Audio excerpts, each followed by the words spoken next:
out in the lands of danger and flame. Heroes of legend are making their name. Swords and spells with hearts full of zest. They ride with pride on a quest of interest. Heckfire Club, riding through the night. Heckfire Club, standing for what's right. Mystic lands and monsters to face. They're saving the world at a breakneck pace.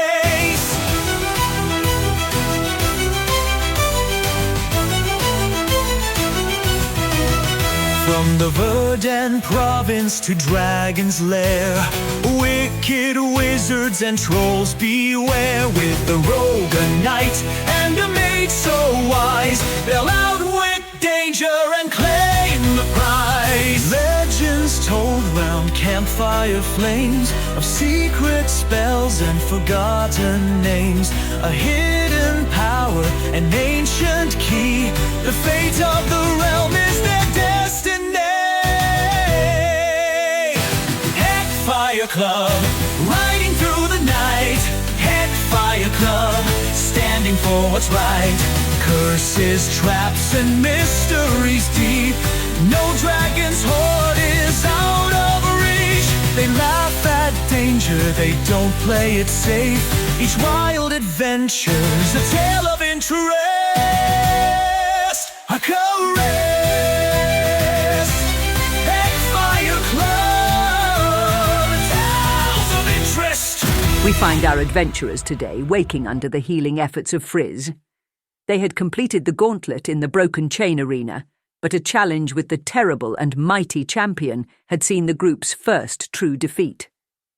Zora stirred first, lifting his head slowly, the motion betraying the stiffness in his neck, and asked if they'd won, though not with hope, just curiosity.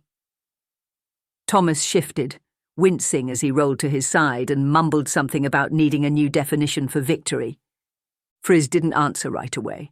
She simply glanced at them over the rim of her glasses and shook her head once, firm, apologetic, and final. There was no shame in it. Not really. They had survived the gauntlet's trials, even in the face of the Oni Wolverine. They had fought well, fiercely even. But the arena champion, an exiled general from a mercenary army, was beyond savage. The conversation didn't have time to turn contemplative. The door burst open before anyone could say more, slamming against the stone wall with the kind of force that preempted apology. Ulma Irontooth filled the space as only she could, her presence demanding attention before her voice had the chance to do so. She entered beaming, her grin edged with something too genuine to be smug, proclaiming their fight had been the best the Broken Chain had seen since her own days in the ring. Her praise didn't come lightly, and for once she said their name with something close to reverence, the Heckfire Club, no scoff, no smirk. Though after a brief pause, she dismissed the idea that they could rival her in her prime, her expression unreadable as she let the thought hang just long enough for doubt to creep in. Friz opened her mouth to speak, but Ulma had already moved on, her words marching forward with abandon. There would be a rematch, she declared, one worth naming, one worth remembering. Zora straightened at that, the idea igniting something stubborn in him, though the spark dimmed when she added it wouldn't be for several months. He slumped back against the bench with a quiet grunt, resigned but undeterred. She said it would be announced properly, shouted from rooftops and carried on the wind long after the quick-steel tourney had ended. The crowd would return. The blood would stir. And when it did, the Heckfire Club would be there at the centre of it. From beneath her cloak she drew a weighty pouch and tossed it across the room. It landed at Zora's feet with a solid thud. 10,000 gold, their prize for the gauntlet. Ulma explained that the betting lines had surged after their performance in the preliminaries, and while some still wagered against them, others, including a few of her more chaotic associates, had backed them just to make it interesting. A win against the champion would have likely doubled that amount. She admitted with a shrug and the ghost of a grin that she herself had bet on them, not to win, of course, but to last more than a minute. That, she said, had seemed ambitious enough. A second pouch followed, smaller but substantial. 1,000 gold from her personal winnings, she said, for betting they'd hold their own for at least a few rounds. It wasn't generous so much as honest, and the respect in her voice softened the barb in the words. She stood a little taller then, nodded once, and told them they had earned it. Not just the coin, but the moment. They had given the crowd something rare, a pause from the noise of the world, a few hours where blood and effort mattered more than gold or grief. That to her was worth more than any title. Without waiting for reply or gratitude, she turned on her heel and pushed open the door, calling out with such force that the very stone seemed to carry her voice through the halls. Marlin, she barked, was to give the Heckfire Club whatever they bloody well wanted, and that was that. The room held her echo for a moment longer before it faded. Thomas exhaled slowly and adjusted his bandages without comment. Friz leaned back on her heels, her hand still faintly glowing from the last of her spell work. Celia took a moment to channel her hand of healing on Zyrrath, but feeling spent herself. They were sore, they were bruised, and they had been this close to victory. The rest came not with grace, but with the kind of exhaustion that flattens all thought into dull necessity.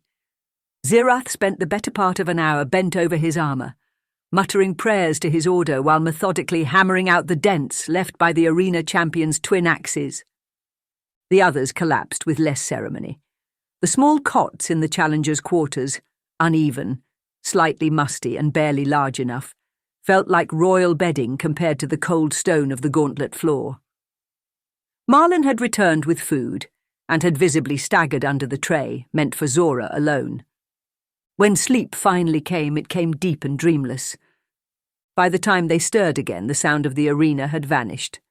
The raucous thunder of the crowd was gone, replaced by the distant scrape of tools and the low murmur of staff wrapping up the day's work.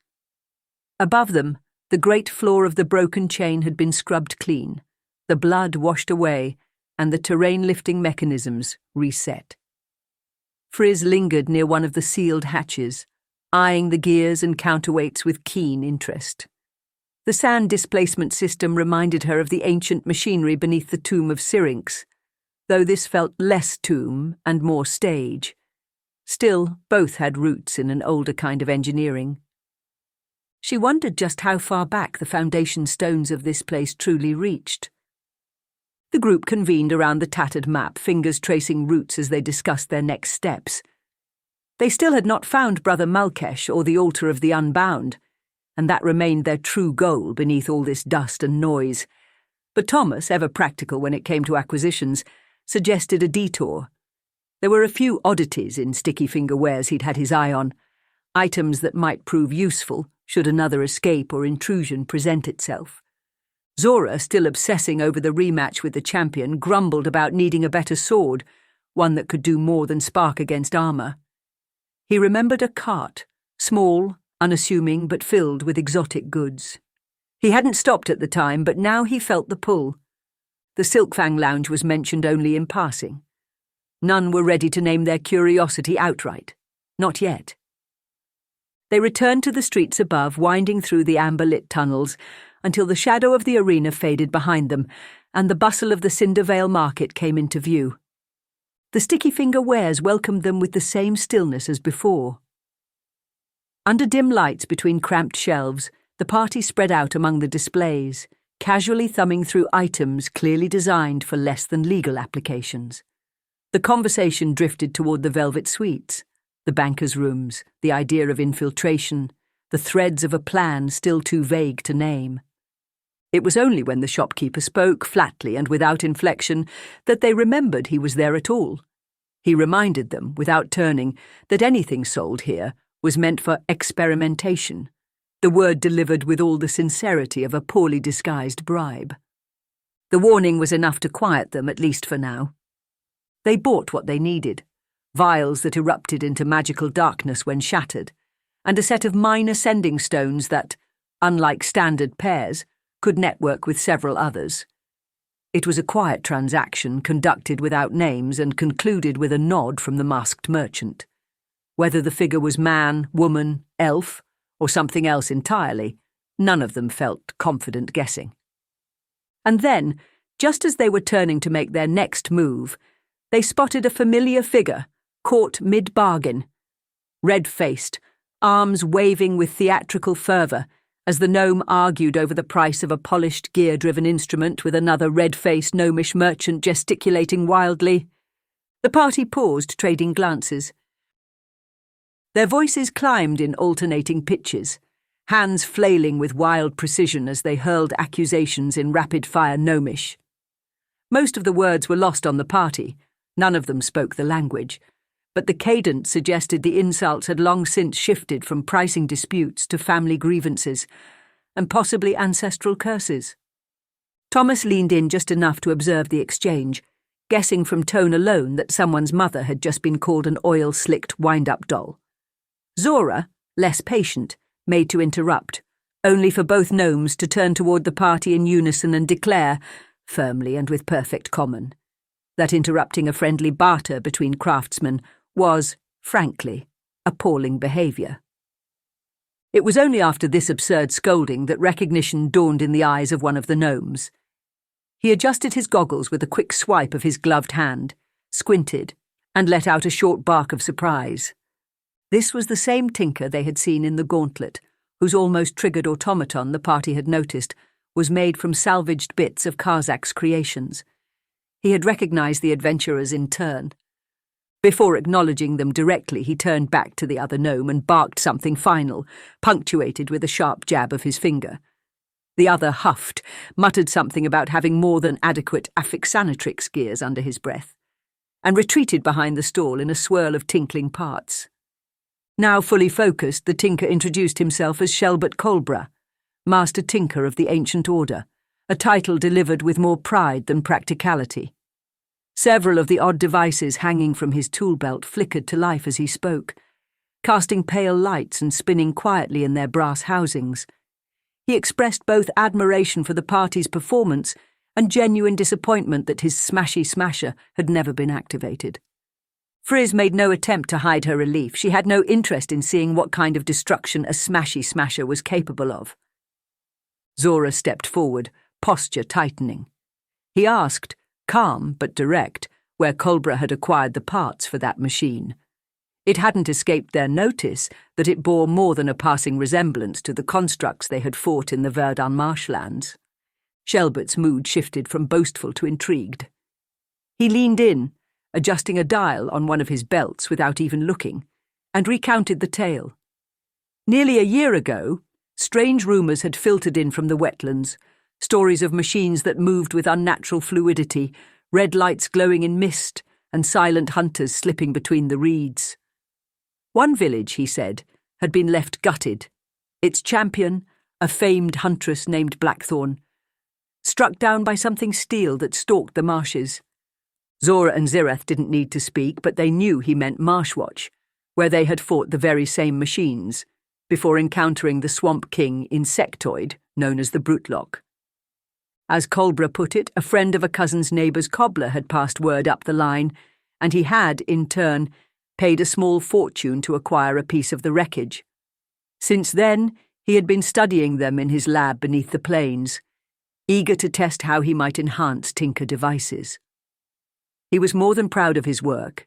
He was reverent. But Thomas had seen something in the way the Tinker's voice caught when he described the origins. He pressed gently, asking what else he knew, what these machines might truly be. Colbra deflected, speaking of legends, of the long-forgotten territory war between the Tinker gnomes of the plains and the dwarves of the mountains, a rivalry that had shaped an age. At the war's height, said Colbra, the dwarves had begun to deploy soul-bound automatons, constructs built with sentience and fury, bound by cruel magic. Such creations, he recounted, had nearly turned the tide of the war, and it had seemed the gnomes were doomed, until quite suddenly the machines had vanished. Not defeated, simply gone. And a peace was brokered. He scratched at his brow, muttering that the name of the dwarf who had designed them was on the tip of his tongue, some genius buried in history, but he couldn't quite place it. He dismissed it with a wave. But the party knew. The name was Karzak, and they had erased it themselves.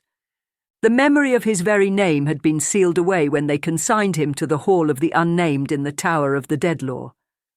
Whatever spellwork protected that vault was bleeding into reality, and Friz, already uneasy, could feel the shape of that magic coiling around the edges of thought.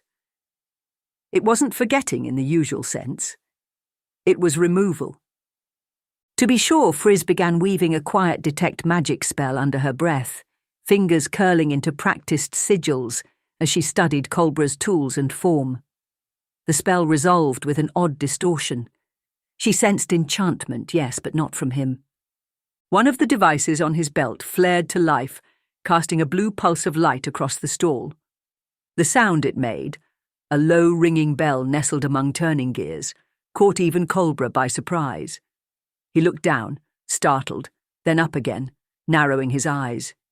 He turned to Friz and spoke plainly, naming her wizard, and pointed out that she'd find no shortage of enchantments on his person. Any proper tinker would be half magic by putting on their pantaloons. Then he looked to another device, its indicators spinning wildly, and something in his expression changed. Caution gave way to curiosity. He asked, quietly now, whether they were in possession of any ancient arcane machinery. Anything old and exceptional. The party hesitated. Zora's brow furrowed. Celia folded her arms. Thomas, of all people, was the first to smile, smelling a sail.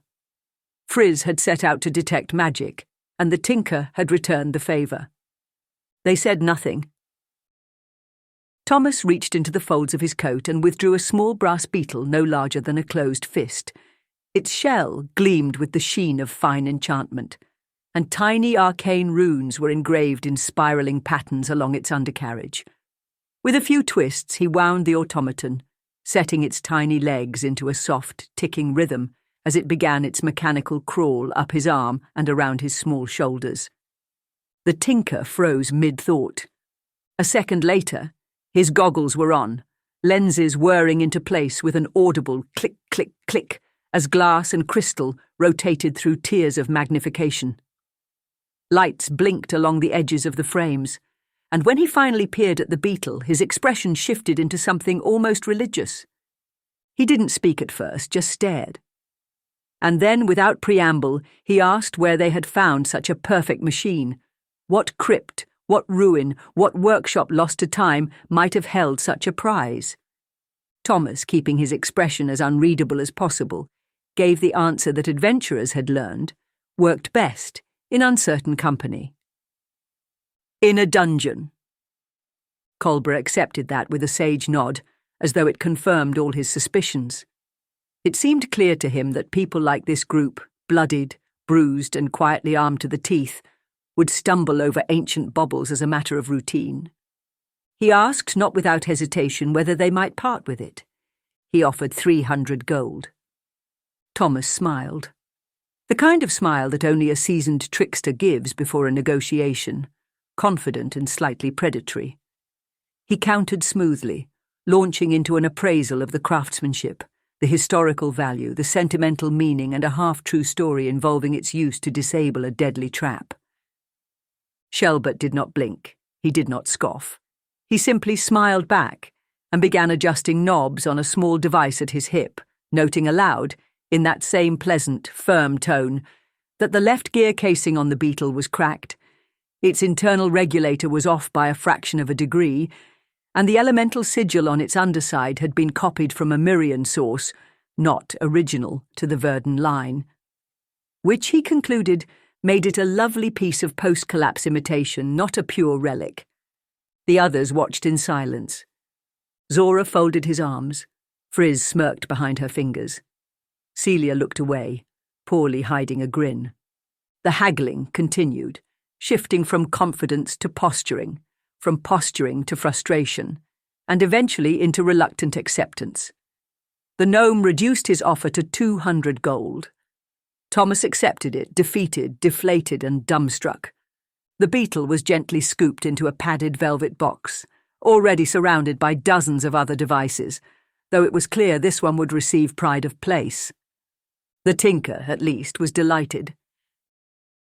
Thomas had just begun the slow work of smoothing his ruffled pride, when Friz, eyes bright with memory and fingers deft, reached into the folds of her coat and pulled free a crystalline sphere no larger than a clenched fist. The surface shimmered faintly, as though it remembered storms it had once contained. Its glow was quiet, but insistent. An elemental core, she explained, or so she believed. Its use, if properly understood, could modify the damage signature of a weapon, letting its wielder burn, freeze, or shock with each strike. Shelbert's gaze narrowed, not with suspicion but focus, and the myriad lenses of his goggles spun into alignment with an audible snap of precision. He extended a hand, gloved and steady, asking if he might examine the piece more closely. Friz hesitated for only a moment before offering it up, but Zyrrath shifted where he stood, his gauntleted hand resting on the haft of his axe. Not raised, not threatening, but there. The tinker took the item carefully, turning it over with a reverence that bordered on ceremonial. He noted its design, murmured about the craftsmanship, and then, without looking up, commented on the ring upon Friz's finger. A professor of maestras, he said, as if it explained everything, and sounding impressed. Friz allowed herself a modest smile, not quite proud, but not hiding her satisfaction either. Thomas exhaled sharply through his nose, the sound barely audible, but loaded with the weight of someone watching their negotiating advantage melt by the syllable. Culbra confirmed her suspicions. It was an elemental power core, rare and potent, capable of bonding to weaponry with the right care and arcane scaffolding. Theoretically, he mused, if the mount was stable enough and the weapon properly attuned. Zora asked without guile or hesitation whether the tinker might be able to help with that process. Thomas didn't sigh, but the thought was yelled in his own mind, noting that the tinker how had the upper hand on everything. Shelbert nodded slowly. There were others, he said, in Tinbra who might attempt it. Some competent, others merely confident. But his own lab was equipped for such work. He had done similar fusion before, though never with a core of this clarity. He returned the item with care, and as it passed from his hands back to Friz's, both Zyrrath and Celia allowed their tension to slip away, slightly. Nothing had gone wrong. But the air still held a charge. From a small scroll case at his belt, the gnome pulled a thin parchment, already marked with a miniature grid of the surrounding region. He inked a small sigil onto the party's map, noting a location just beyond the eastern rise, not far from one of the wind-twisted roads that coiled toward the mountains. His lab was there, carved into the hillside and reinforced with stone and spell. He invited them, sincerely, to visit. The smashy smasher, he added, still needed calibrating. Thomas turned to Zyrrath with an arched brow. The paladin returned the look without a word, his expression calm. The meaning passed clearly enough. They would visit, but favours did not flow for free. Shelbert gave a short bow and excused himself, already muttering about needing to replace a shattered spool gear and recalibrate a torque valve before nightfall. He vanished into the crowd as quickly as he had appeared, a faint trail of sparking gears and wheeled devices trundling behind him. The party watched him go. Their path, for now, was clear, a half-day's ride beyond Tannertown to a lab beneath the plains, where old magic and older metal waited to be turned toward new questions. But first there was one more stop to make before they left the city, and it waited behind velvet curtains. The map held a quiet invitation, a patch of red ink shaped like a coiled serpent, with cursive too graceful for practicality curling around it.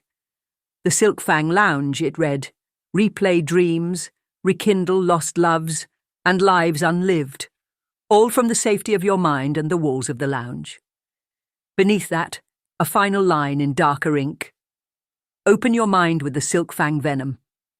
Friz read it once, then again, and the look on her face shifted from curiosity to dismay. She muttered something under her breath about alchemical nonsense and mind-warping hallucinogens. then read the words a third time just to make sure they really were that irresponsible. Celia, skimming over her shoulder, merely gave a short, medical-sounding exhale through her nose and agreed. Nothing good ever came from compounds that claimed to open doors in the mind. Zora, for his part, was already grinning. The words on the map might as well have read, "Try this, immediately." Zyrrath, while not outwardly expressive, stood a little straighter and folded his arms in a manner that suggested he too was intrigued. Deeply so. The two women exchanged a look, nearly identical sighs escaping in tandem. Celia offered to remain outside, to keep watch while the brave and the foolish conducted their little journey into blurred realities. Friz declined with a shake of her head. There were limits, and some experiences were better left for others to hallucinate. Zora seemed entirely unbothered by the division, already adjusting the straps on his gear as though preparing for a dream duel. Zyrrath offered something that might have been a smile, small, brief, and just a touch unnerving, and nodded solemnly, as if preparing to take Holy Sacrament. Thomas, having considered the options, declared with performative innocence that he would accompany Friz to the Rusted Crown Casino instead. There was a high roller table rumoured to host one of the Quicksteel tourney's more successful contenders, lucky by name if not by nature, and there might be an opportunity to learn something, or earn something. He added offhandedly that he would neither gamble nor cheat, nor do both at once. 3 sets of eyes turned toward him, all equally unconvinced. Friz turned last, her expression slowly settling into recognition. She would be the one playing. Her protest was quiet but sincere. She had never played cards in her life, not properly, not even badly. Thomas, as expected, waved her concern away with one hand while adjusting his coat with the other. The rest of the group looked between each other, the unspoken consensus settling as firmly as a drawn sword. She was the one going to the table, whether she liked it or not. And so the party split, 2 towards shimmering illusions and whispered dreams, the other towards smoke, velvet, and the deceptive clarity of high-stakes gold. What they sought was different, but both roads promised revelation, and perhaps a bit of trouble. The streets leading to the Rusted Crown were louder than they had been earlier, the evening pulling the velvet shroud of indulgence tighter around Tannertown's heart. Lanterns flared with illusory flame, music drifted from open balconies, and the scent of roasted cinnamon nuts competed with pipe smoke and perfume. The casino waited ahead, golden lit and humming with promise, but Thomas was already deep into explanation. He was describing liar's poker, a game of layered deceptions and calculated risks. The bluffs, he said, were as important as the bets. The posture mattered as much as the play. He detailed the hand rankings, pairs, 3 of a kind, full castle, and the ever-elusive straight edge, each one harder to land than the last, but each carrying with it the weight of gold and reputation alike. Friz listened, quietly at first. Thomas moved on to reading people, watching for tells, twitches, the tightening of a brow, or the faint lift of a glass at the wrong moment. He spoke of controlling tempo, of folding when you were ahead, just to make others sweat. He spoke like a man who believed the game was won before the cards were dealt. Friz cut in calmly and with surgical precision. She recited the mathematical probabilities of each hand, beginning with basic combinations, then extrapolating based on standard deck construction and assumed discard rates. She factored in the number of players likely to be seated at a high roller table, and how many rounds might be played before fatigue or drink affected performance. Her words flowed without pause. Every fraction weighed and turned. Her voice calm and even as she built a full ledger in her mind. By the time they reached the casino steps, she was halfway through mentally listing the potential margin of error based on unseen card rotations. Thomas had been carrying on about watching eyes move, something about catching what other players suspected, but Friz was simply doing the sums and probabilities in her mind. They passed beneath the carved archway of the Rusted Crown. Its heavy iron doors opened wide, to reveal a world wrapped in crimson light and velvet noise. Scantily dressed tieflings drifted between patrons with trays of sparkling drinks, their horns adorned with golden filigree, their smiles flawless and hollow. The music was low and rhythmic, a drum beat for the confident and the doomed. Friz didn't seem to notice any of it. Her mind was still sorting outcomes. Thomas finally cleared his throat. He muttered something about the value of people, about how the odds mattered, sure, but the people at the table were the real story. You could win on instinct, he said, on insight, on watching the person and not the hand. He didn't look at her when he said it, and wasn't entirely sure who he was trying to convince anymore. He was nearly certain Friz hadn't listened to a word he said. The path to the Silkfang Lounge twisted between shuttered shops and humming wires, a back corridor of Tanner Town where reality already felt a step displaced. Zora and Zyrrath walked in tandem, speaking in low tones, not of strategy or combat this time, but of memory. They debated what moment to seek, which forgotten edge to tug on, what time they had shared that might hold the thread. The map had said shared dreams were possible, even guided, if the memory was mutual. Celia followed a pace behind, listening but silent until she cut in, her voice sharper than usual. Mind-altering compounds weren't spells, she warned. They weren't controlled by verbal commands or cleanly reversed with a potion. The flesh could be knitted, muscle regrown. Even a shattered rib could be convinced to behave. But the mind, she said, and the imprints of the soul upon it, that was older, messier magic. The kind master healers often refused to touch. To her dismay, the warning only seemed to excite them more. Zora grinned at the risk. Zyrrath, calm as ever, nodded with the kind of stillness that meant he'd already made peace with whatever might follow. They spoke again of Karzak, of the professor, of the half-explored lair where the two threads had last converged. It had been 6 months since they'd breached that place. Dust-thick halls filled with shattered experiments and scrawled theories on boards too warped to read. They had moved too quickly, dismissed too much. There had been something, but none of them could remember what. Only the certainty that they had seen it once and forgotten. They arrived at the Silkfang Lounge under a sky just beginning to slip into night. The building, if it could be called that, had the shape of something wrecked and reborn. Recycled ship hulls bent into archways. Rusted iron worked into balconies. Chambers fashioned from bones of vessels long since scuttled, now softened with velvet and perfume. Coloured smoke drifted through the entrance in soft plumes, lavender, deep red, faint gold. A hush wrapped the place like a second skin. Standing before them was a drow woman dressed in a flowing orange gown that shimmered. The hue of her skin was dusk blue, her expression as calm as a glassy lake, and her eyes held no fear of reflection. She welcomed them with a voice as smooth as oil, asking only what they sought. Around them patrons reclined on pillowed lounges, some held in lovers' arms, others curling alone beneath silken throws. Their faces betrayed wonders and wounds, ecstasy and terror alike, playing out across dreaming minds. Some murmured in unknown tongues, others wept openly. Celia took in the sight like a battlefield. Her eyes scanned every corner, every attendant, every hand not accounted for.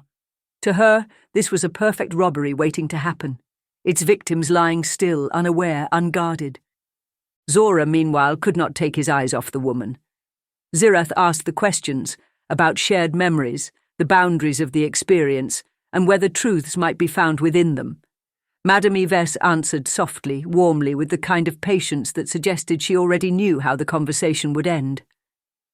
Yes, she said, shared dreams were possible, common even, when the connection was genuine. Lovers relived first meetings. Parents revisited the laughter of lost children. Soldiers walked again through battles survived. Before either of them could interject, she pressed further. The mind, she said, was not merely a receiver of experience, it was a conduit, and everything that passed through it left its imprint on the soul. To relive a moment was not to watch it, it was to be in it. And what happened within, pain or not, would remain. Zyrrath asked if something might be uncovered, which they hadn't before seen, or even brought back. She did not smile at that. She watched him instead with eyes that weighed possibility, and then turned without answer, bidding them to follow, beckoning the three with the delicate wave of her finger. Celia hesitated, her eyes scanning the room again, but followed all the same. The chamber she led them to was small, quiet, and strangely warm. Enchanted candles flickered in sconces shaped like open hands. A soft, droning hum lingered just beneath hearing. The illusion of music felt more than heard. Lounge chairs awaited them, curved to the body, their padding worn in ways that suggested this room had hosted many minds, and not all of them intact. Madame Yves floated more than walked, her gown trailing behind her like woven firelight, her blue skin visible beneath the dress. She gestured to the seats, to the low table at the centre, where a shallow ceramic pot sat from which rose a plume of ever-shifting smoke. Grey, then gold, then violet. Her blend, she said, was born of conjuration, divination, and nature's rarest offerings, a marriage of rune and silkfang venom. The door they were trying to open was a rare one, and only the most determined and resolute minds could survive the threshold. She said, eyeing them up and down, they were likely the right sort, and if they were strong enough to breach it, they might see something through the barrier of the mind and the material. Or, she very casually mused, have their minds shatter with great psionic damage. The smoke curled between them, beckoning. Madame Yves gestured to the cushions, and like he had no doubt done for hundreds of clients before, assured them that all they needed to do was surrender. Breathe it in, hold the memory tight, and let the mind do what it was always meant to do, to recall, relive, and rejoice. She rose, turned with a bow so fluid it seemed inhuman, and left them in silence. Celia had never stopped watching her. She said nothing, but her hands were clenched. Something, she was sure, was wrong here. Back at the Rusted Crown Casino, laughter echoed off velvet walls. Dice clattered like distant thunder, and the air shimmered with the scent of spice wine, perfume, and the slow burn of coin-changing hands. Friz and Thomas moved through the entryway with the ease of those expected. Jackson, 3 fingers, was leaning against a post just inside, a gold-toothed smile spreading across his weathered face the moment he saw them. He greeted them warmly, congratulating them on their gauntlet performance, though not without a note of irony.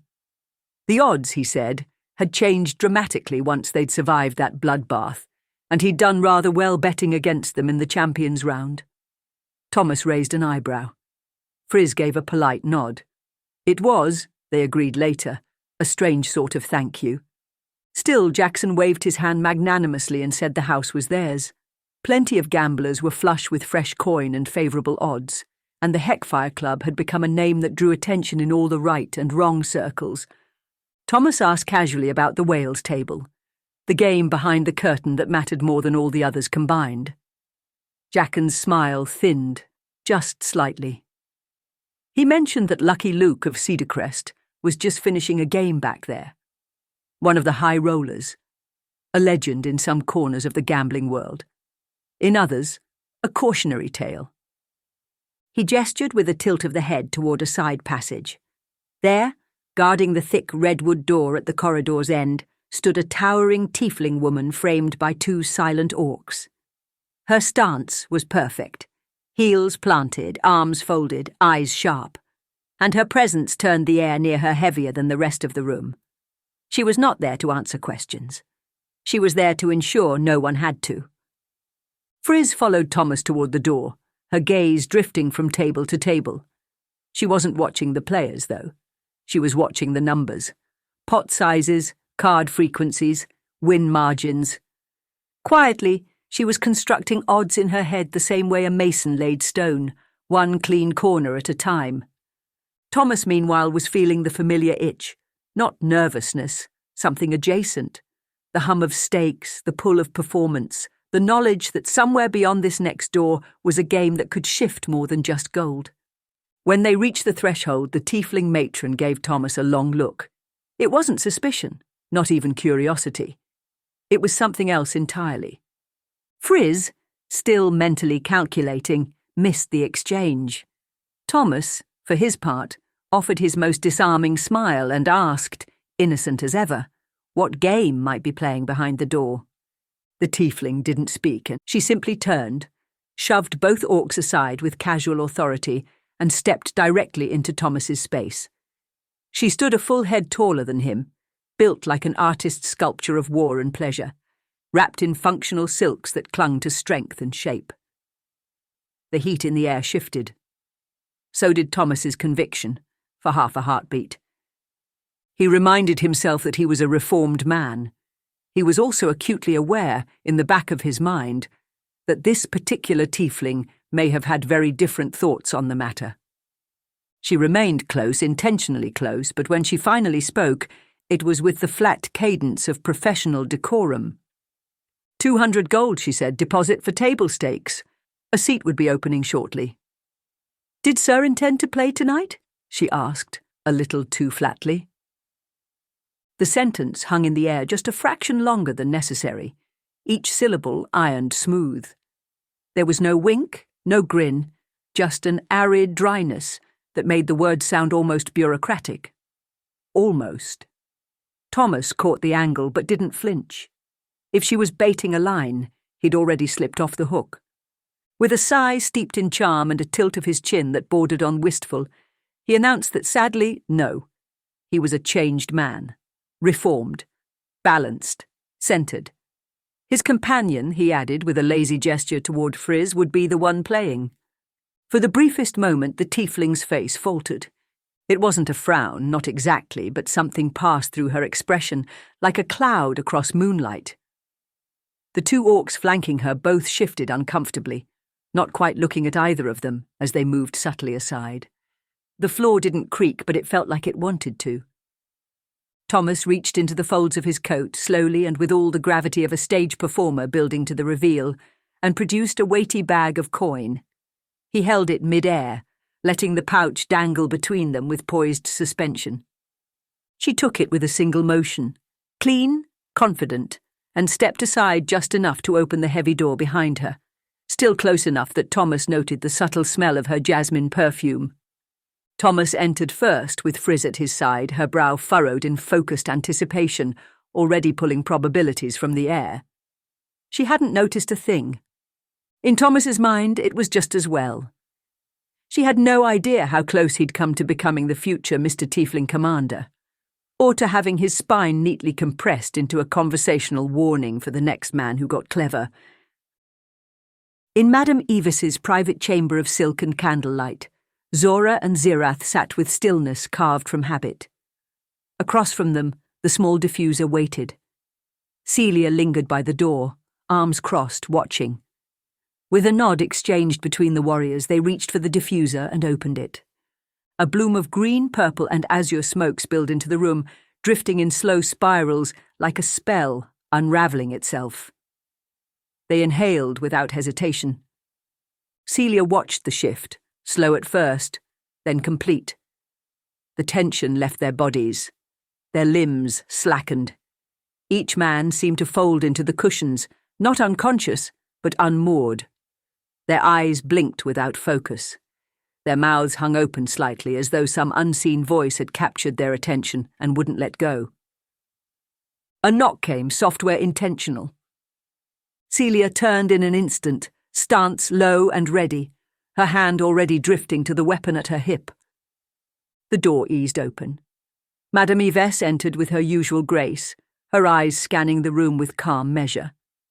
She looked towards Celia, not challenging but curious, and made a quiet observation. There was no need to say it directly. The disapproval radiated plainly from Celia's every movement. Celia didn't deny it. Her answer was clear in her posture, her tone, the clipped control of someone walking familiar ground. This place, she believed, was a contradiction to everything she had learned. Mind work wasn't meant to be provoked with vapours and dreams. Healing came through effort, discipline, and clarity, not delirium. To alter the mind with smoke and whispered suggestion was dangerous work, and any mistake there could cut far deeper than bone. Madame Eves regarded her unmoved.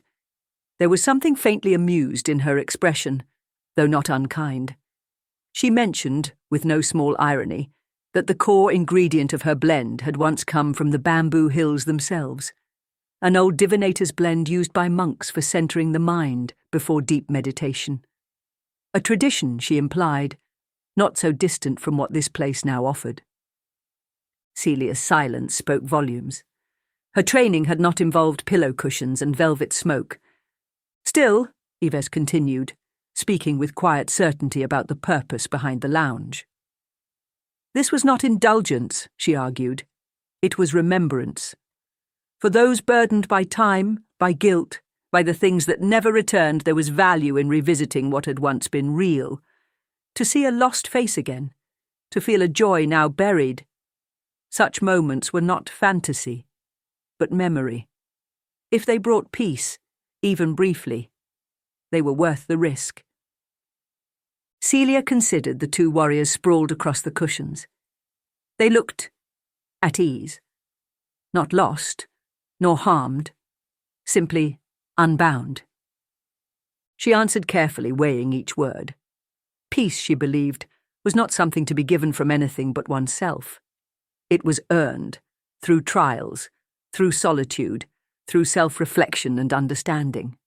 To simply inhale serenity, said Celia, was to cheapen the process. Celia, pausing, was surprised by her candour. Madame Yves gave no rebuttal, only a gentle acknowledgement. Perhaps, she suggested, for those who could not walk that journey alone, this was where the path began. Broken hearts wounded the soul. Who was she to deny the comfort of a dying old man, to feel the warmth of his past lover? Celia, unmoved, asked plainly if perhaps some dared to dream into darker memories. Madame Yves fixed Celia's eye and questioned back at Celia whether dark tendencies were better dreamed than lived. Celia said nothing else. She returned to her post beside the door, not with acceptance, but without protest. Madame Yves, in all her smoky elegance, asked if Celia would be willing to venture into the material plane in exchange for something truly unique, which happened to be found in the darker depths of the bamboo hills. The back room of the Rusted Crown wasn't hidden, but it might as well have existed in another city altogether. Here was elegance and golden refinement. Every corner held quiet muscle, men and women with folded arms, sharp eyes, and the stillness of those paid to notice everything. The table at the centre of the room was wide, circular, and worn smooth by the years. Its surface was stacked with silver, gold, and a few gleaming platinum pieces, wealth enough to buy a farm or lose a kingdom.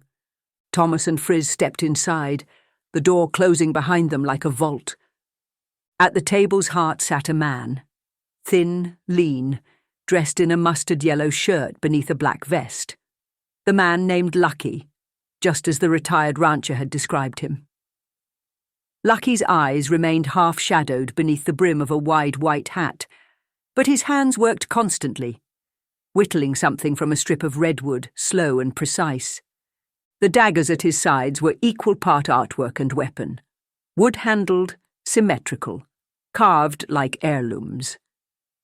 He didn't look at his cards, sending a clear message that he hardly needed to. Friz and Thomas lingered at the edge, watching a few hands play out. Lucky rarely spoke. When he did, it was quiet, pointed, and laced with just enough weight to tip the room. He glanced up once in a while, never to check his cards but to watch the players. That was all he needed. One look, and the stakes shifted.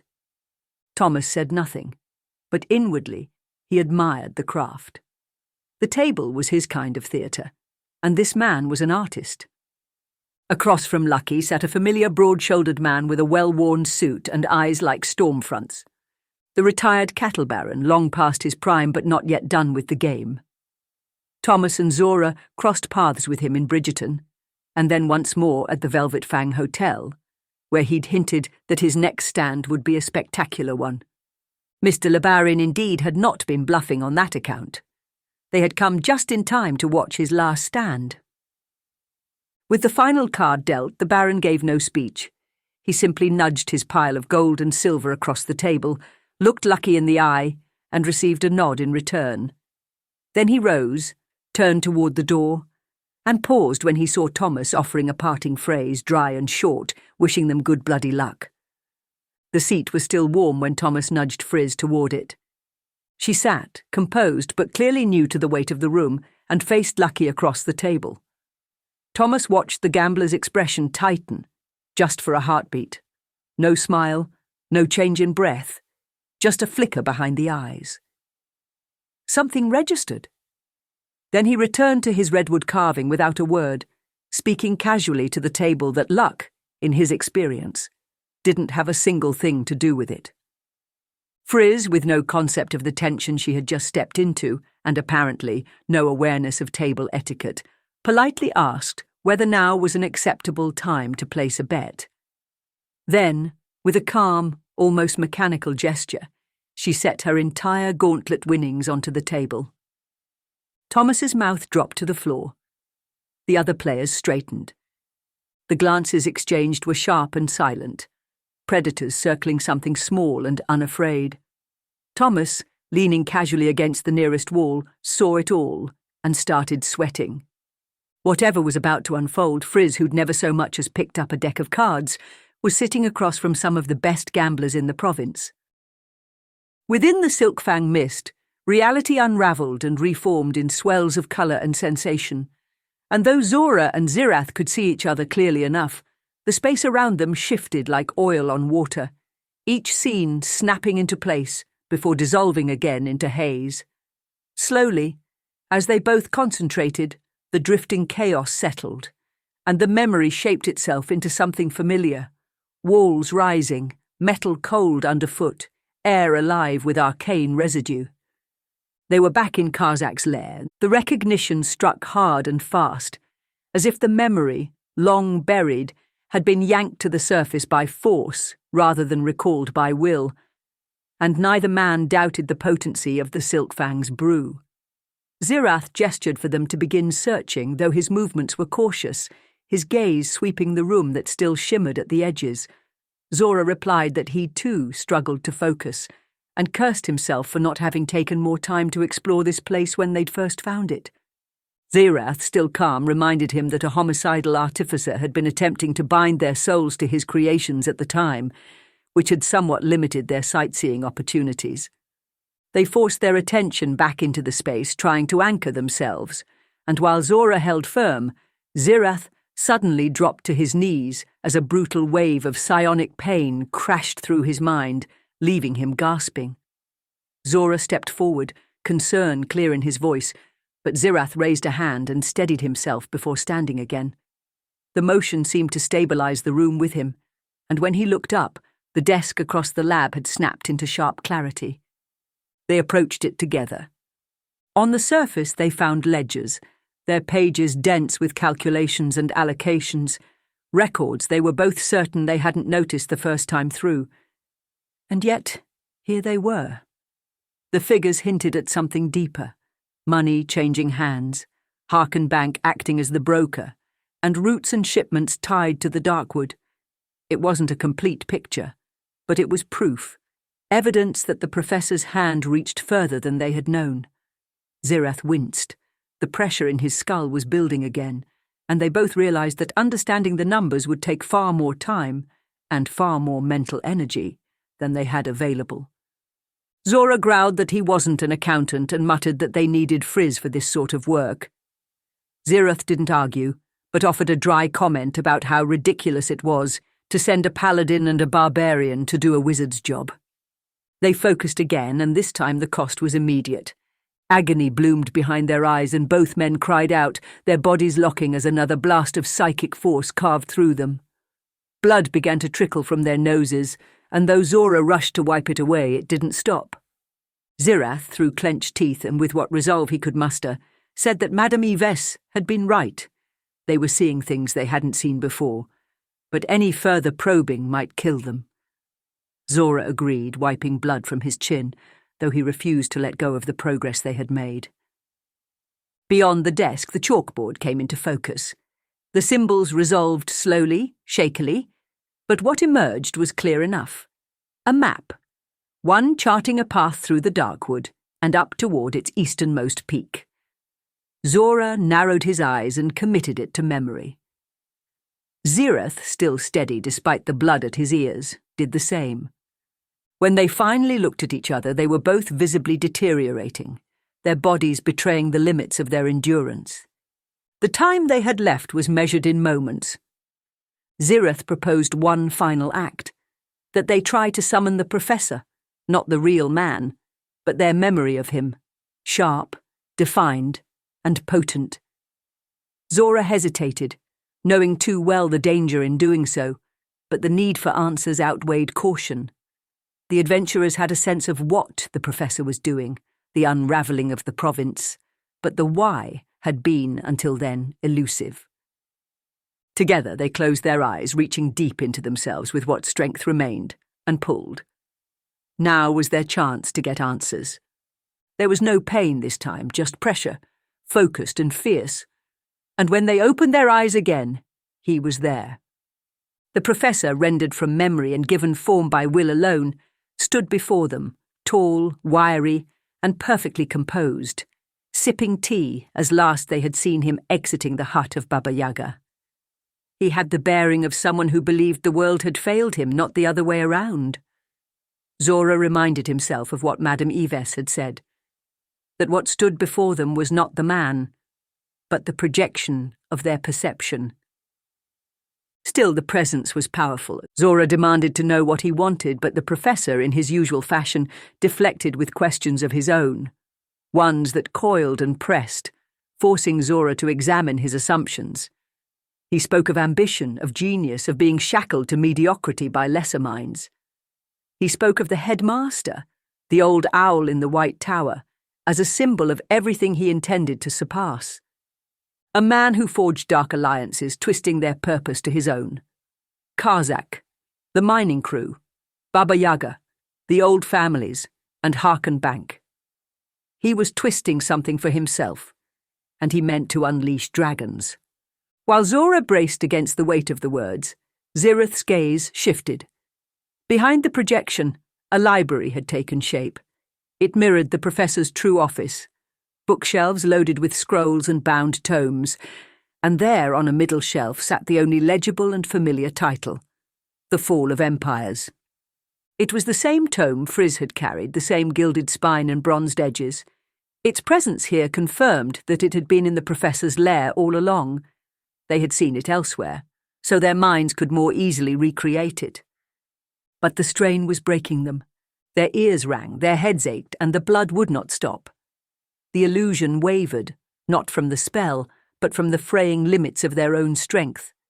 They let go, and their eyes snapped open, and the dream dissolved. The Silkfang Lounge greeted them once more. Smoke trailing lazily, music low and strange. And they were back on the cushions, their bodies damp with sweat, the taste of iron sharp in their mouths. Celia stood over them, arms crossed, face drawn and wary, holding damp cloths soaked in blood. While Zora and Zyrrath drifted deeper into the coils of memory, their bodies slack on the lounge cushions and breath shallow beneath the haze, Celia remained upright, alert, and unrelenting. She stood like a ward at the threshold, arms crossed as the room pulsed with the quiet rhythm of conjured dreams. Her posture did not invite conversation, but Madame Yves, undeterred, had returned. The drow approached with her usual fluid grace and offered something, an opportunity, though she didn't call it that. Celia, who had little patience for veiled intentions, asked plainly what the offer entailed. The madam, smiling, obliged. She spoke again of the Bamboo Hills, this time not as a poetic origin, but as a place of legend and danger. Deep within those shadowed slopes, she said, there lived an ancient spider queen, a creature older than memory and coiled in the deepest folds of the forest's silence. Its eyes, many and enchanted, were said to see not just light, but intention. And its venom, when harvested properly, was among the most potent known, not merely toxic but metaphysically reactive, a substance that could form the base of the Silkfang's most powerful brews. Celia didn't react outwardly, but the mention of that creature stirred something deep. She had heard whispers, legends half buried beneath monastery scrolls, not stories for children, but warnings for those who listened. And then the realization struck her. The first trance was free. The rest, whatever they promised, whatever grief they softened, would not be. She imagined desperate patrons returning, chasing joy or closure or salvation, and offering coin in heaps, just for a few more moments with ghosts. That thought steeled her again, reawakening the old convictions.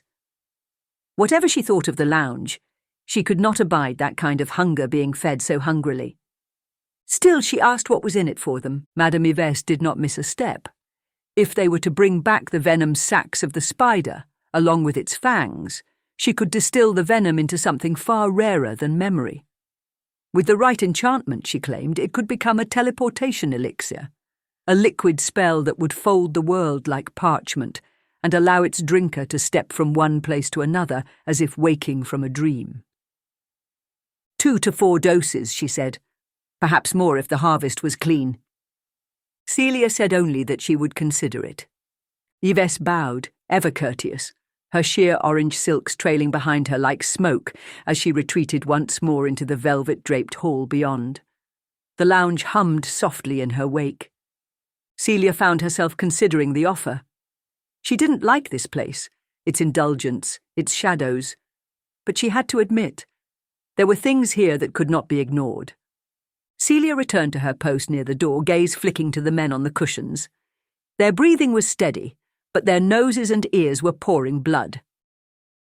Back in the smoke-draped chamber of the Rusted Crown's high-stakes table, Thomas stood with arms crossed and breath held, watching as Friz, confidently, no, blissfully unaware, stacked her considerable gauntlet winnings in uneven piles before her.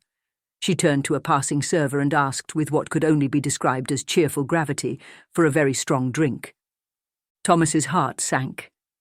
She took the glass, nodded to the others, knocked it back, and immediately spat it back out in a sputtering cough, unable to mask the burn in her throat.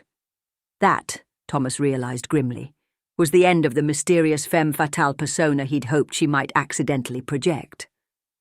And just when he thought it couldn't get worse, she turned to the table, hands flat and posture upright, and declared, without flourish or irony, that she was ready to play the game of cards now. Around the table, expressions tightened. Polite smiles curled into sharper things. It was clear to everyone, except perhaps Friz, that they were already tallying their winnings. The wolves could smell the blood. But Friz, for all her social missteps, did not blink. Her attention shifted wholly to the cards. Her fingers began tapping in unconscious rhythm. The game was on, and the rounds began. She ran the numbers, raises, re-raises, pot odds, draw probabilities. She read the table, not through body language or bluff, but through razor-sharp arithmetic. Her eyes danced from hand to discard pile, and her expression grew distant, focused, almost devotional in its stillness. Thomas, watching her now, could see it. The shift, the pivot from awkwardness to terrifying clarity. Lucky Luke was still whittling redwood, his hat low and shoulders relaxed.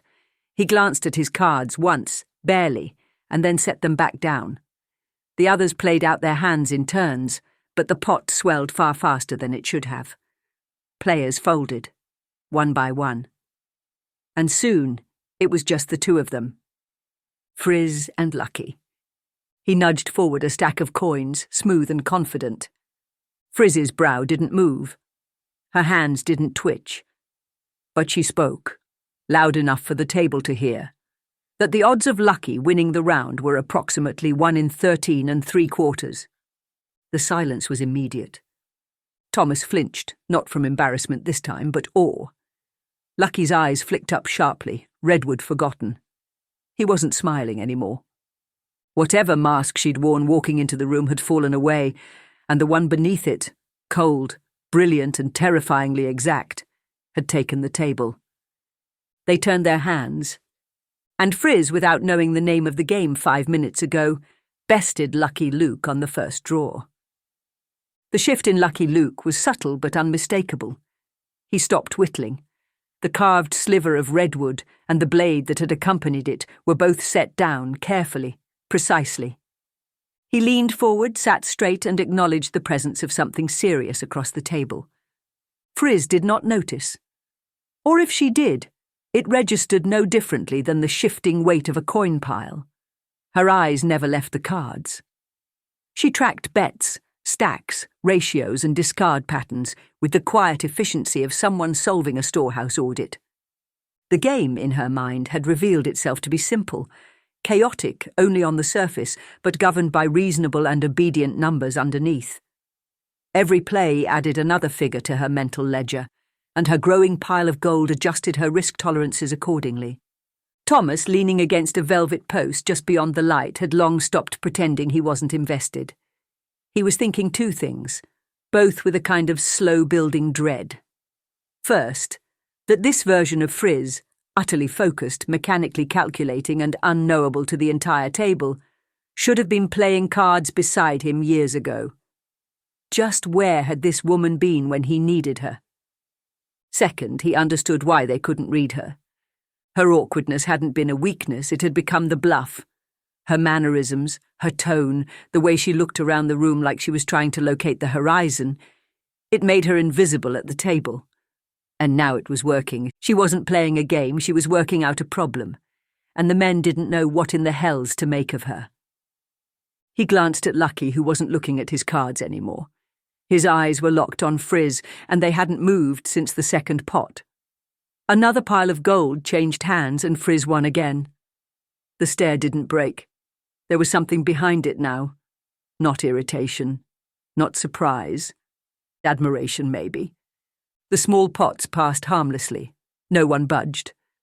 Then the stakes rose again. Lucky pushed his entire pile forward, with casual finality. The room went quieter. 3 players had folded out in quiet resignation, and the table had narrowed to 3. A cheese merchant from the farmlands, chewing on the stem of a pipe and trying to appear invisible. Lucky Luke, whose posture had taken on the stillness of a duelist measuring the last strike, and Friz, who still hadn't looked at a person in 5 rounds. The cheesemonger had seen enough and cashed out what he had left. Friz, blinking for the first time in a long while, looked up, just briefly. She hadn't expected the farmer to fold, but then again, the margins had changed. She nodded to herself, spun some numbers in her mind, and matched the bet. Lucky didn't for a moment avert his gaze. The room fell deathly still. Lucky smiled, not wide but real, and turned his hand over. A full castle. 2 jesters, 3 courtesans. Blue. A hand so rare the name itself sounded like a lie. Thomas, across the room, suddenly remembered that Celia wasn't there to revive him. Friz looked stunned. She blinked at the cards, then at Lucky, then at the cards again. Her voice, when it came, was plainly shocked. She stated that the odds of that hand appearing were precisely 1 in 28 3/4. The room didn't respond, and Thomas felt the blood drain from his face. Lucky sat up straighter, almost impressed, and nodded, but the red-haired wizard wasn't quite finished. She revealed her hand, 5 cards sharp in red, lined from lowest to highest in a perfect straight edge. She informed him, with no more inflection than if she were reciting inventory, that while his odds were impressive, the probability of her hand appearing was closer to 1 in 48 2/3, give or take. There was a quiet pride in her tone, not gloating, not smug. Just correct. She thanked everyone for the once again clumsily formed, spirited game of numbered cards. The room erupted. People cheered, gasped, and the wood-carving gambler looked incredulous, amused, and completely befuddled all at once. Against all literal and metaphorical odds, Friz, the studious wizard who'd never played a hand in her life, had duelled Lucky Luke of Cedarcrest. And she had won. Zora stirred first, then Zyrrath, each wincing as they sat upright, the hangover of psychic strain settling into their skulls like iron bands. Their breathing was heavy, laboured not from exertion, but from the weight of what they had just seen, or remembered. Celia was standing at the edge of the room, arms folded, her expression unreadable. They muttered complaints, groaning about headaches. Celia offered no sympathy. She had warned them, after all, but she didn't say it aloud, and the effort to restrain herself was evident. She nevertheless swallowed her words and asked instead what they had learned. The answer came without flourish. The professor was tied to the Darkwood project. Money and materials were being funneled into the region, and at the easternmost peak of the Verdun Hills, there was something. They didn't know what, only that it mattered. Celia said nothing for a long while. The Darkwood to her was not just a place on the map. It was where they had lost someone. Thalia, a companion whose name had not passed between them in weeks, perhaps months. There were no jokes made, no offhand memories shared. Her name lingered in silence, unspoken and heavy. Celia didn't know if Zora had felt her absence in the smoke, if any part of their dream had reached for her memory. The thought twisted through her ribs, sharp and brief, before she pushed it down again. They gathered their things. She suggested they return to the casino to find Thomas and Friz. With luck, Thomas hadn't lost a hand, figuratively or literally. Zora grunted his agreement. Zyrrath was still pinching the bridge of his nose, trying to keep his balance steady. On the way back, Celia told them of Madame Yvesse's offer, the venom of the Spider Queen, the enchanted fangs, and the whispered promise of portable teleportation. A spell in liquid form. Zyrrath, rubbing the stiffness from his arms, considered the idea. To travel by mere thought, to escape, to return. That, he said, was no small offer. Zora didn't speak yet. He was still mulling over mountains and the long shadows that waited at the top. After the table cleared and the gasps faded into background hum, it was Thomas's turn to ask for a strong drink. No fanfare, no commentary, just a full glass in his hand and no intention of spitting it back out, no matter how much it burned. Across from him, Friz was counting. She was surrounded by her winnings, neatly stacked, each coin measured and sorted with the same precision she had used to crack the table. Thomas tried to speak, tried to regain his usual rhythm. To Friz, he was just babbling something about tells and signals, and her total lack of both. But she didn't respond. She was busy calculating. By her accounting, she'd won 1,017 gold, 93 silver, and 42 coppers. She left no room for rounding. When she finally looked up, she noticed the flush on Thomas's face. She chalked it up to the drink, stronger than expected perhaps, and suggested they find the others. But they didn't make it far. Of all people to emerge from the velvet gloom of the Rusted Crown's halls, it was Lucky Luke himself who approached. Lean, still composed, but his casual detachment was gone, replaced with something quieter. In his hand was a carved object, polished smooth and held with care. He revealed what he'd carved. A rose carved from rich redwood, oiled and glinting in the low light. It was simple in shape, but the work was flawless. Petals layered, stem curved, not a single uneven ridge. Whatever else Lucky was, he was a craftsman, and this was no afterthought. And he offered it to Friz and didn't take his eyes off of her. And she looked at it, turned it over in her hands and said aloud, more fascinated than flattered, that there were no visible marks of carving, which must have taken years of practice and focus to achieve. Lucky Luke, in turn, looked like he'd just been gently but efficiently punched in the soul. Thomas, watching from beside her, understood. This wasn't theatre anymore. Somewhere between the fourth hand and the final draw, Lucky had been smitten, and Friz, to no one's surprise, had absolutely no idea. Lucky recovered slowly. He nodded and thanked her. Then his gaze shifted. To Thomas. The warmth was gone. He asked, direct, no bluff, if Thomas had ever been involved in a failed hustle back in Bridgerton. It wasn't a question that needed answering. The question wasn't for information. It was a courtesy. Lucky already knew. Thomas opened his mouth to respond, but a hand came up. Lucky didn't want an excuse. He said there were still prices on their heads in certain circles. But as it turned out, he'd made a considerable amount of coin for influent people in those very circles, and they now owed him. He would see to it personally that Cedarcrest and the surrounding villages would no longer be dangerous ground for them. No ambushes, no quiet blades in dark alleys, including from himself. The daggers at his side were still, but they didn't have to move to make the point. He was sometimes hired for more than just his skill at cards. Thomas gave a slow nod. It was the only thing to do. Then Lucky turned back to Friz.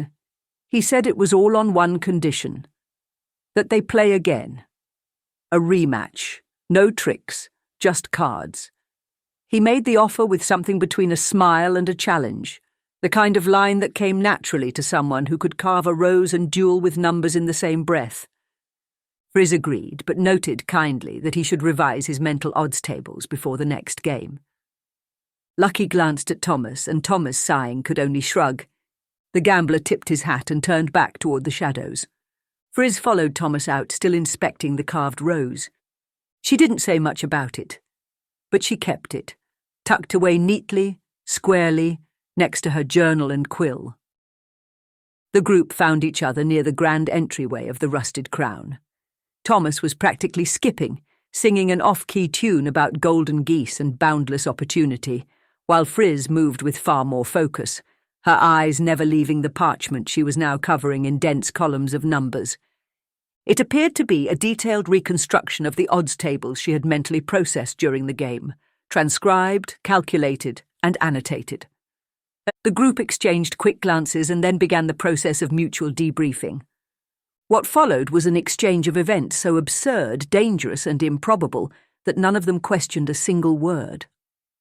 Zora recounted the dream dive into Karzak's lair, the ledgers, the chalkboard map etched in memory. Celia added the offer from Madame Yves, which seemed to hold more weight now.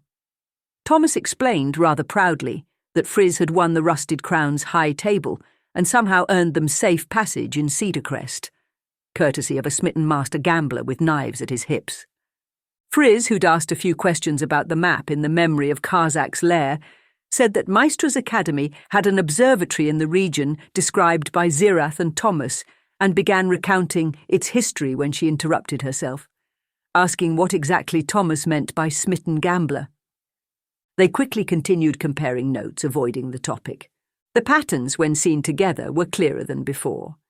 The professor was tangled with the Darkwood Road, and if the ledgers were to be believed, Harken Bank was moving his money. That made their next move obvious: they would pay the bank a visit. Thomas, already adjusting his cuffs, would take point. A quick change of posture, perhaps cast disguised self, and he would become the kind of arrogant noble who wanted nothing more than a private vault and no further questions. The others would case the building, moving in staggered intervals to study the guards, the tellers, the patterns. Zyrrath, who had no interest in subterfuge, would wait outside and watch the street.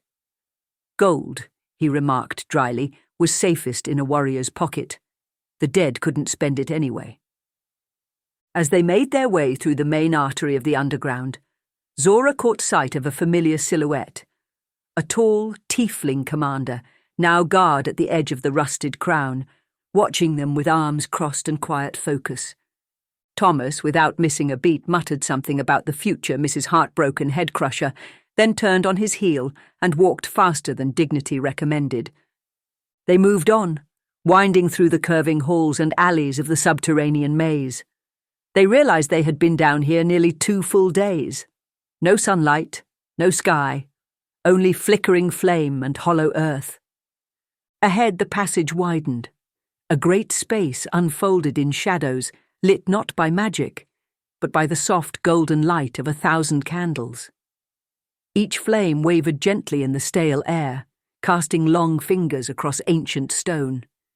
Between them stood the pillars of the altar of the unbound.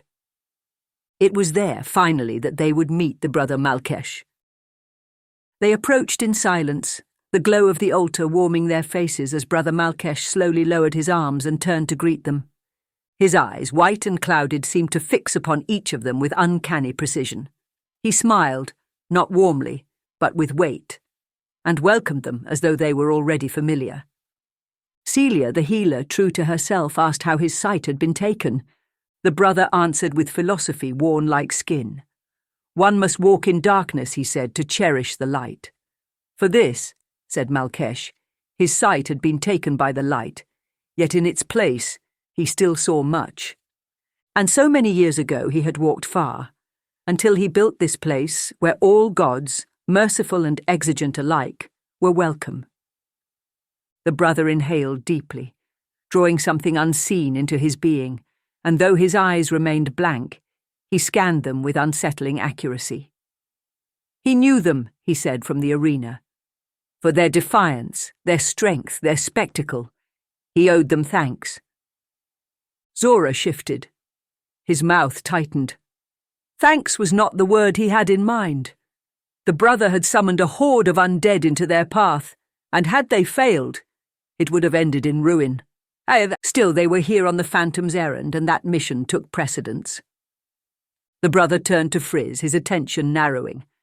He asked her plainly to speak truthfully, for his sightless gaze saw more than most. What relics, he asked, did she carry? What was it she sought? Friz hesitated, not from fear, but from calculation. Her mind sifted through options. Then, measuredly, she asked him what he knew of blood magic. Malkesh straightened, his tone deepened. He spoke of blood magic as the earliest art, the infancy of sorcery. Born before schools, he faced Friz. Before orders, he faced Celia. Before oaths, he faced Zyrrath. Blood, he said, was the medium of will and sacrifice, the currency of life itself. Some called it base, others called it sacred. But he asked again, this time more sharply, why she withheld the full truth.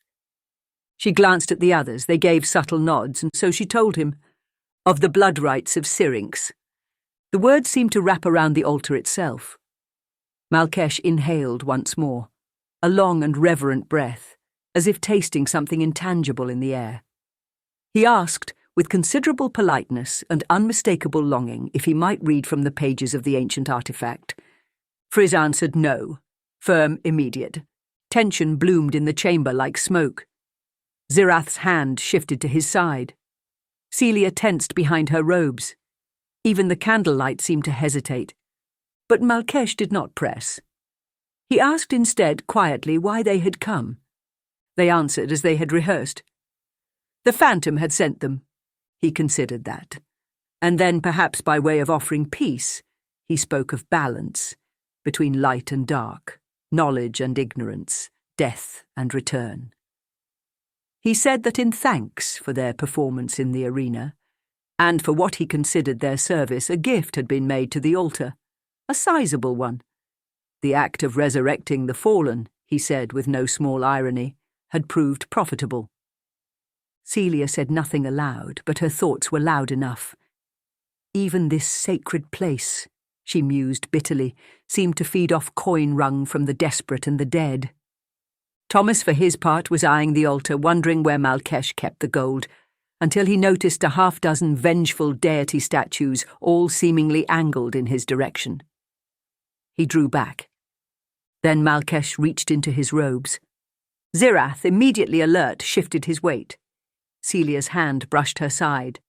But the brother paused, his voice calm. He told them there was no cause for concern. He withdrew a set of pendants, each small, bone, and darkly wrought, their centres carved with etched symbols that pulsed faintly red under the candlelight. He held them out, open-palmed, and each adventurer took one in turn. The pendants, he explained, were gifts, offered earnestly from the altar of the unbound. Each was infused with blood magic, an oath from the Phantom. Should the wearer mark the pendant with their own blood, they would be known to the hooded greeter who awaited all souls. Should death come greeting, said the brother, the pendant might offer them a reprieve, a power old and very real. Brother Malkesh turned slowly, the weight of his gaze falling on Zyrrath, and asked him, plain as ritual, to hold out his hand. After a breath, he extended his arm. Celia, standing closest, noticed that his other hand had quietly slid to the hilt of his axe, not in threat, but in readiness, always. The brother stepped forward and gently took the offered hand. His own was weathered, cold. As his fingers traced the scaled skin, something shifted behind his milk-white eyes. A confirmation, perhaps. He asked in a voice thick with implication what relic Zyrrath carried. They exchanged glances. Another shared nod. Zyrrath spoke aloud the name of the Vestran orb. Malkesh inhaled again, slowly, as though the name itself had reawakened some ancient air hidden within the altar. The breath lingered in his chest as he began to speak. Not to them exactly, but to the room, or perhaps to memory. The orbs, said the brother, were the greatest and most terrible achievement of Vestra.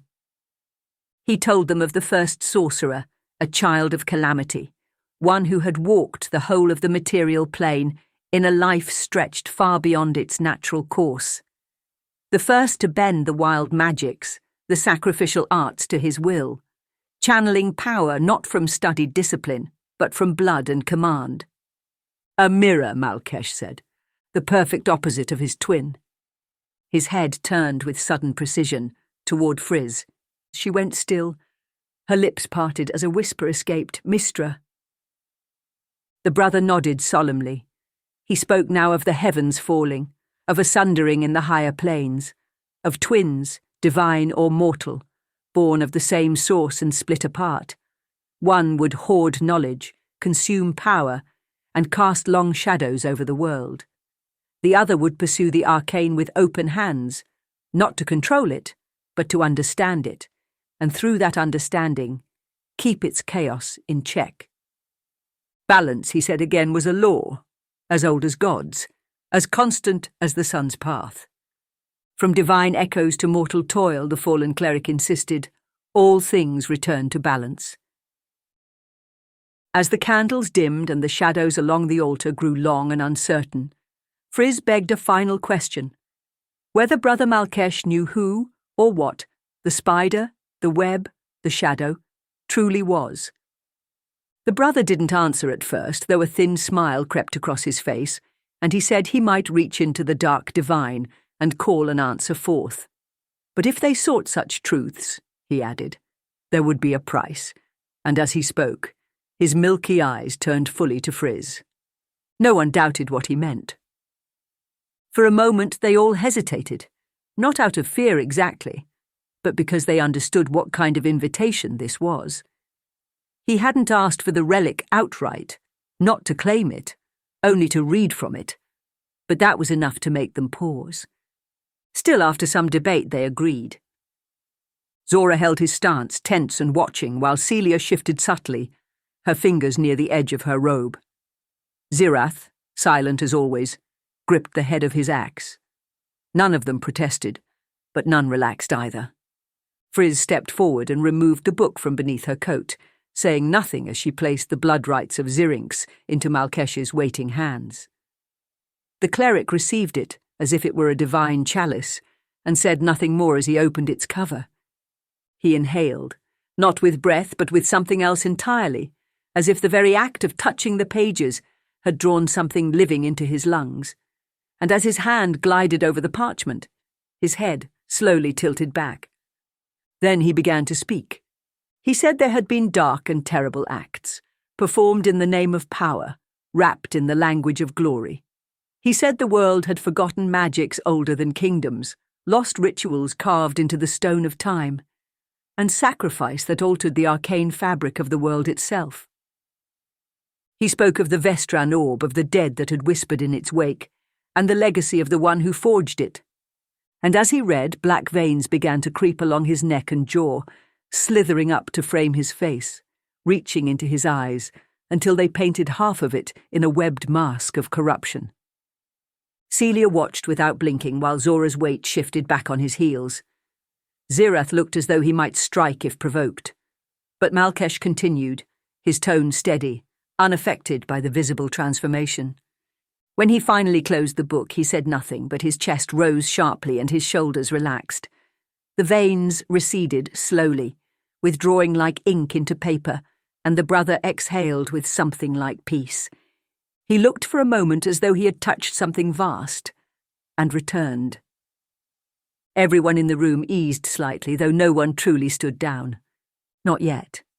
Brother Malkesh looked spent. His breath was steady, but his posture sagged with the weight of something that had passed through him. Without looking, he told Friz to open her journal. She froze. Her fingers moved automatically, but there was resistance in her eyes.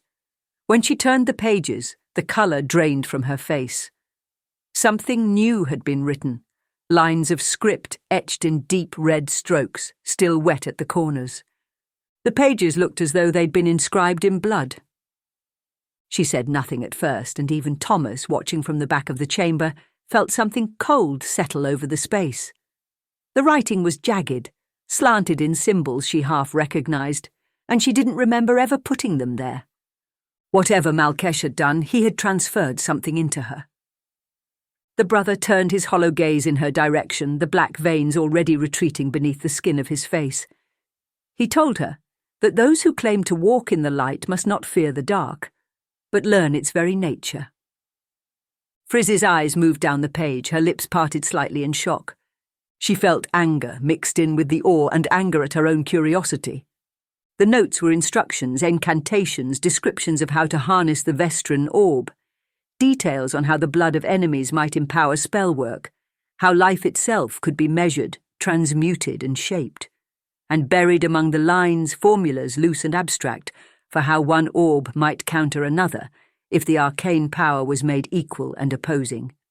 She didn't speak, not yet, and she would need time, and understanding, and distance. Malkesh turned from her then, his voice quieter now, saying his part in their journey was nearly complete.